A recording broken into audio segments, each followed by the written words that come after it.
He then went down to Capernaum, a city of Galilee, and he was teaching them on the Sabbath. And they were astounded at his way of teaching, because he spoke with authority. Now, in the synagogue, there was a man with a spirit, an unclean demon, and he shouted out with a loud voice, "Ah, what do we have here? What do we have to do with you, Jesus the Nazarene? Did you come to destroy us? I know exactly who you are, the Holy One of God." But Jesus rebuked it, saying, "Be silent and come out of him." So after throwing the man down in their midst, the demon came out of him without hurting him. At this they were all astonished and began to say to one another, "What kind of speech is this?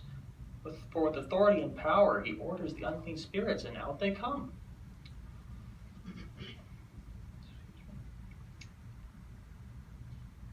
Lost my place here. So the news about him kept spreading into every corner of the surrounding country. After leaving the synagogue, he entered into Simon's home. Now Simon's mother-in-law was suffering with a high fever, and they asked him to help her. So he stood over her and rebuked the fever, and it left her. Instantly she got up and began ministering to them. But when the sun was setting, all those who had people sick with various diseases brought them to him. By laying his hands on each one of them, he cured them. Demons also came out of many, crying out and saying, "You are the Son of God." But rebuking them, he would not permit them to speak, for they knew him to be the Christ.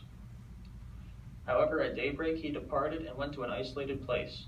But the crowds began searching for him and came to where he was, and they tried to keep him from going away from them. But he said to them, "I must also declare the good news of the kingdom of God to other cities, because for this I was sent." So he went on preaching to the synagogues of Judea.